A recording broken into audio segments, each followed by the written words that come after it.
standing here where this all happened. And as you mentioned, 12 homes destroyed, more being threatened by this landslide. Take a look. The damage here, incredible. Skyfox was over the area, this neighborhood. Homes pulled off their foundations, and the land below still shifting. LA County Fire responding to a home here on Pear Tree Lane, where residents were forced to evacuate shortly after a water leak was reported around 4 p.m. on Saturday.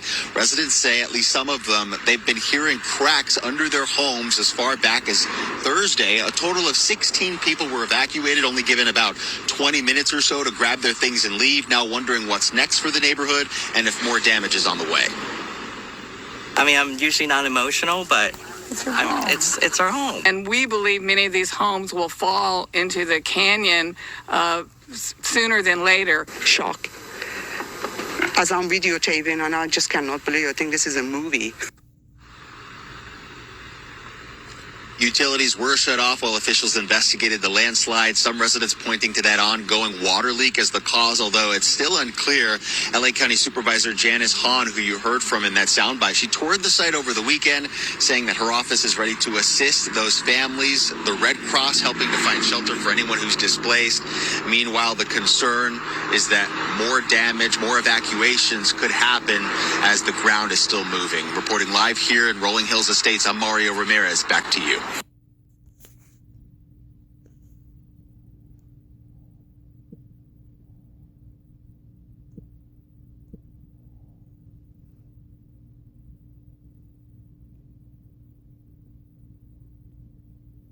As I lay there, pictures began to form in my mind, pictures that stood still. I seemed to be in another world. Whether it was the future, or it was some ancient land, I could not say.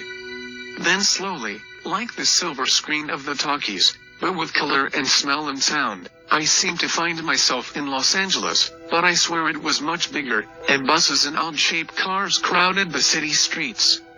I thought about Hollywood Boulevard, and I found myself there.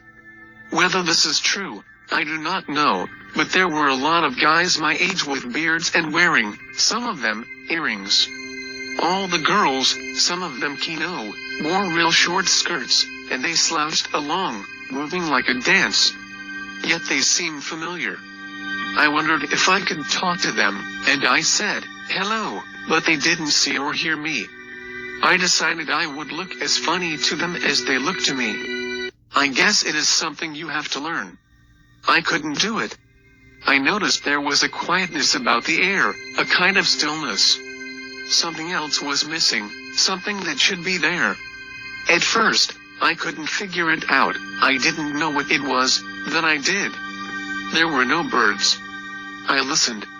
I walked 2 blocks north of the boulevard, all houses, no birds. I wondered what had happened to them. Had they gone away? Again, I could hear the stillness. Then I knew something was going to happen. I wondered what year it was. It certainly was not 1937. I saw a newspaper on the corner with a picture of the president. It surely wasn't Mr. Roosevelt. He was bigger, heavier, big ears. If it wasn't 1937, I wondered what year it was. My eyes weren't working right.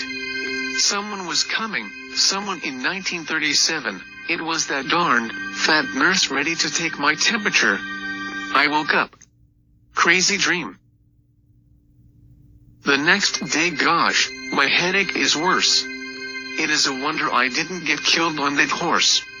I've had another crazy dream, back in Hollywood. Those people. Why do they dress like that, I wonder? Funny glow about them. It is a shine around their heads, something shining. I remember it now. I found myself back on the boulevard. I was waiting for something to happen and I was going to be there. I looked up at the clock down by the big theater. It was 10 minutes to 4. Something big was going to happen. I wondered if I went into a movie, since nobody could see me, if I'd like it. Some cardboard blonde was draped over the marquee with her legs 6 feet long. I started to go in, but it wasn't inside. I was waiting for something to happen outside. I walked down the street. In the concrete they have names of stars. I just recognized a few of them. The other names I had never heard. I was getting bored. I wanted to get back to the hospital in Fresno, and I wanted to stay there on the boulevard, even if nobody could see me. Those crazy kids. Why are they dressed like that? Maybe it is some big Halloween doings, but it don't seem like Halloween. More like early spring. There was that sound again, that lack of sound. Stillness, stillness, stillness. The quiet is getting bigger and bigger. I know it is going to happen. Something is going to happen. It is happening now. It sure did. She woke me up, grinning and smiling, that fat one again.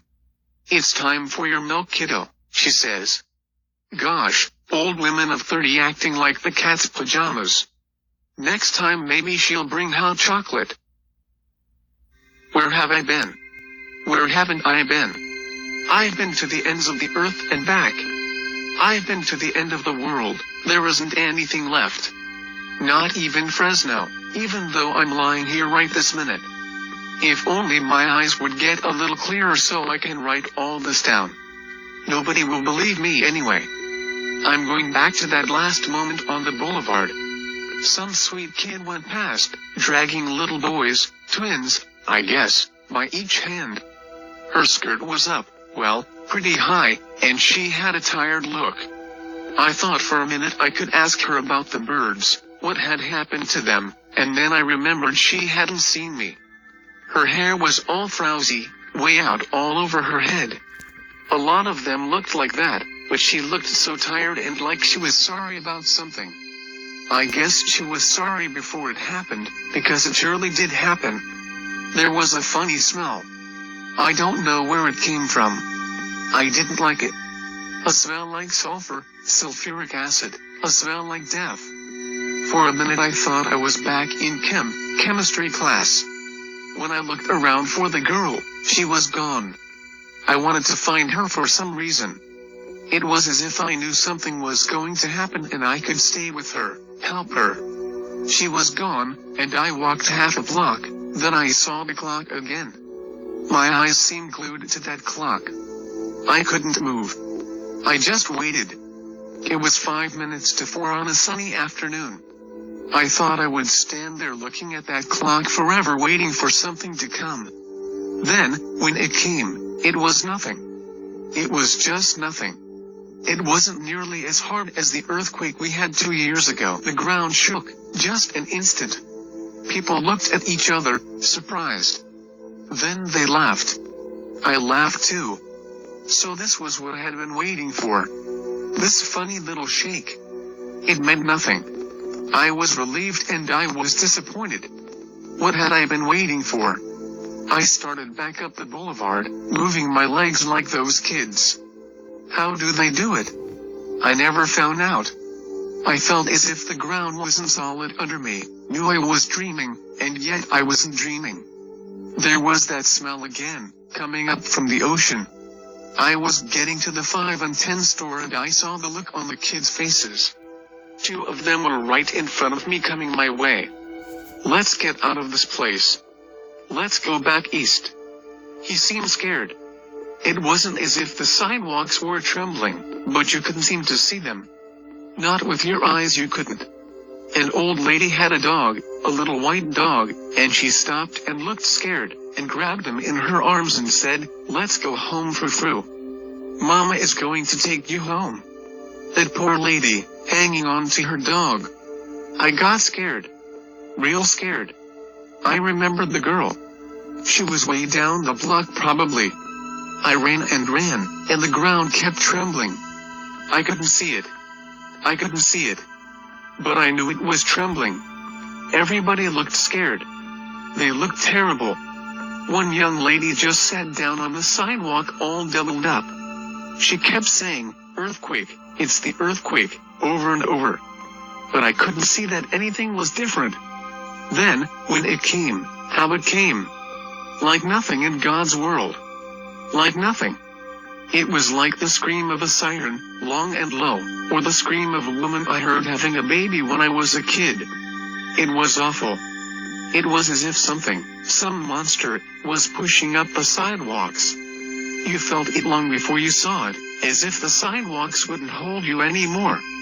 I looked out at the cars. They were honking, but not scared. They just kept moving. They didn't seem to know yet that anything was happening. Then, that white car, that baby half-sized one, came sprawling from the inside lane right against the curb. The girl who was driving just sat there. She sat there with her eyes staring, as if she couldn't move, but I could hear her.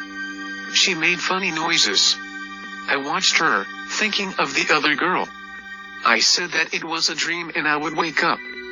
But I didn't wake up. The shaking had started again, but this time different.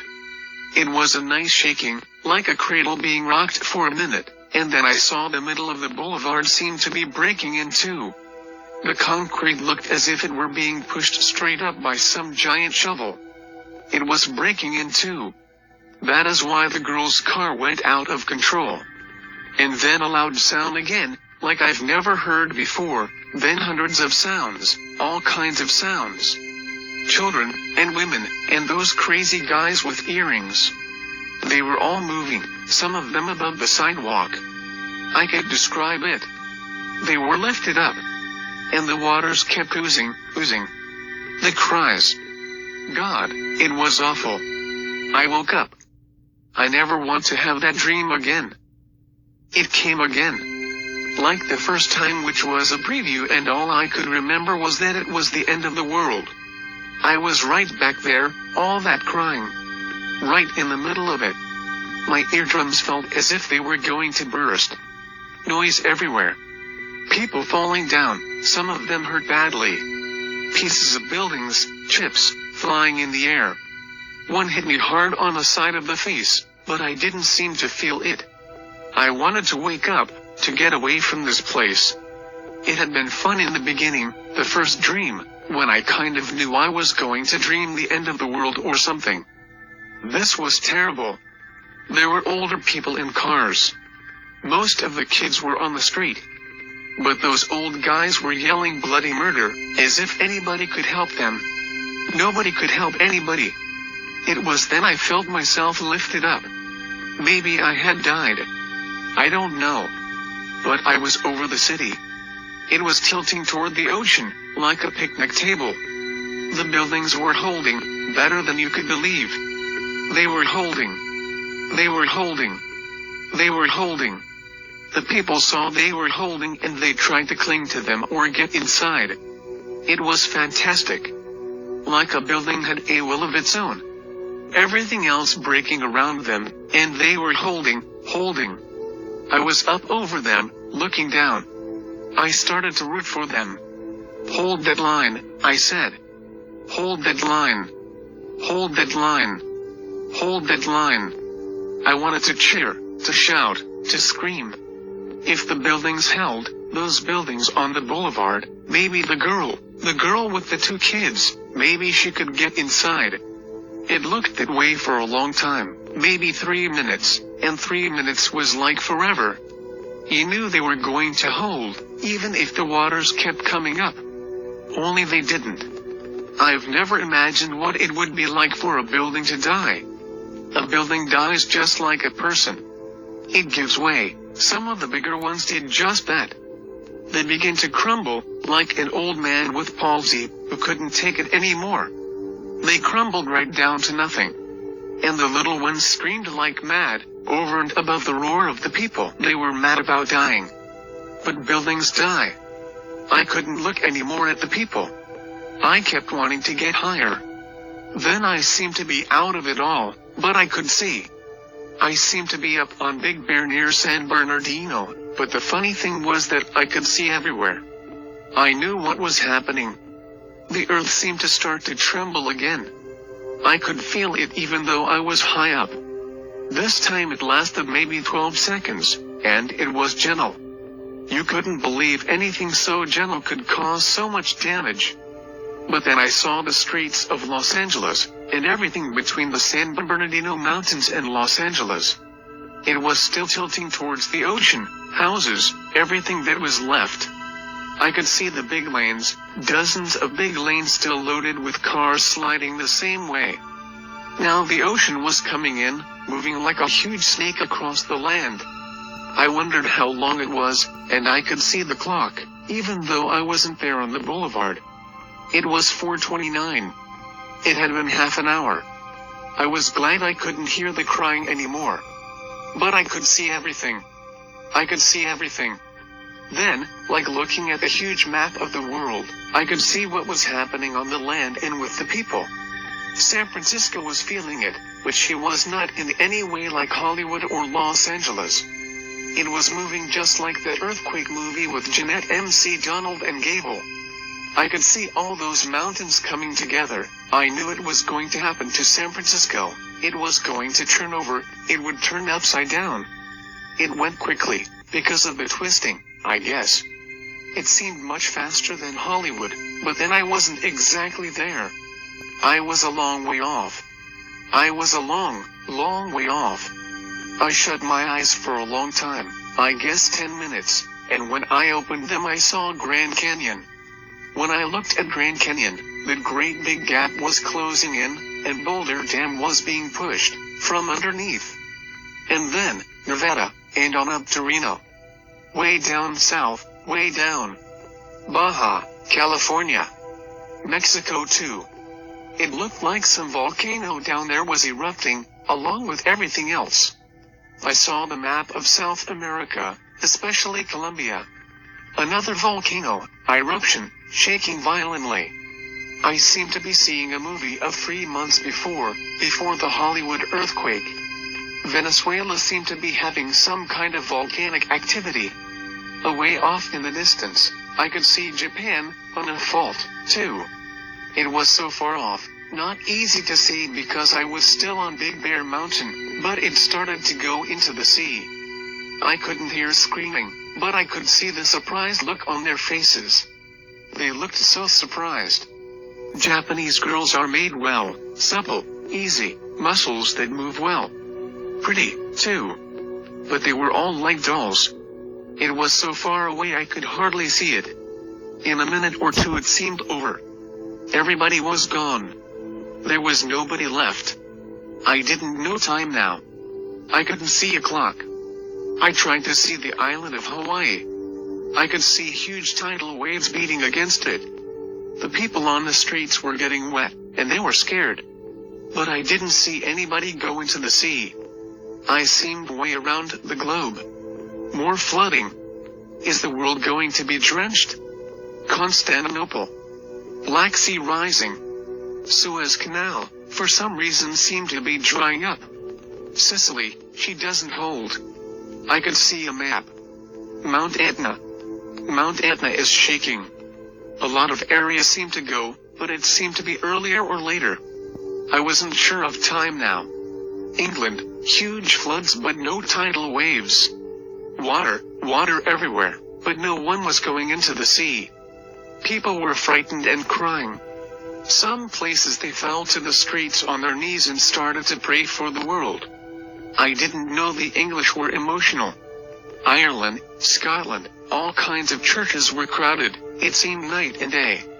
People were carrying candles and everybody was crying for California and Nevada, parts of Colorado, maybe even all of it, even Utah. Everybody was crying. Most of them didn't even know anybody in California and Nevada, Utah, but they were crying as if they were blood kin. Like one family. Like it happened to them. New York was coming into view, she was still there, nothing had happened, yet water level was way up. Here, things were different. People were running in the streets yelling, "End of the world." Kids ran into restaurants and ate everything in sight. I saw a shoe store with all the shoes gone in about 5 minutes. Fifth Avenue, everybody running. Some radio blasting, bigger, a loudspeaker, that in a few minutes, power might be shut off. They must control themselves. 5 girls were running like mad toward the YMCA, that place on Lexington or somewhere. But nothing was happening in New York. I saw an old lady with garbage cans filling them with water. Everybody seemed scared to death. Some people looked dazed. The streets seemed filled with loudspeakers. It wasn't daylight. It was night. I saw, like the next day, and everything was topsy-turvy. Loudspeakers again about fuel tanks broken in areas, shortage of oil. People seem to be looting markets. I saw a lot of places that seemed safe, and people were not so scared, especially the rural areas. Here everything was almost as if nothing had happened. People seemed headed to these places, some on foot, some in cars that still had fuel. I heard, or somehow I knew, that somewhere on the Atlantic land had come up. A lot of land. I was getting awfully tired. I wanted to wake up.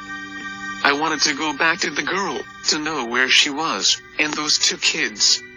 I found myself back in Hollywood, and it was still 4:29.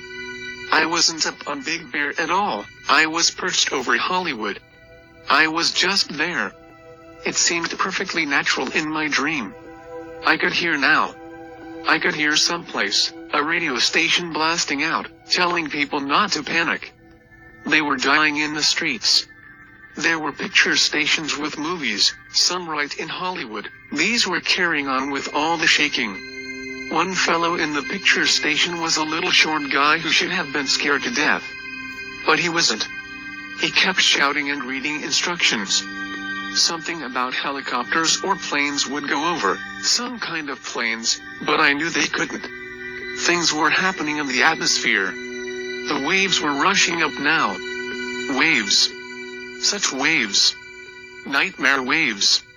Then, I saw again Boulder Dam, going down, pushing together, breaking apart. No, Grand Canyon was pushing together, and Boulder Dam was breaking apart. It was still daylight. All these radio stations went off at the same time. Boulder Dam had broken. I wondered how everybody would know about it, people back east. That was when I saw the ham radio operators. I saw them in the darndest places, as if I were right there with them. Like the little guy with glasses, they kept sounding the alarm. One kept saying, "This is California. We are going into the sea. This is California. We are going into the sea. Get to high places. Get to the mountains. All states west. This is California. We are going into the. I thought he was going to say sea, but I could see him. He was inland, but the waters had come in. His hand was still clinging to the table. He was trying to get up, so that once again he could say, "This is California. We are going into the sea. This is California.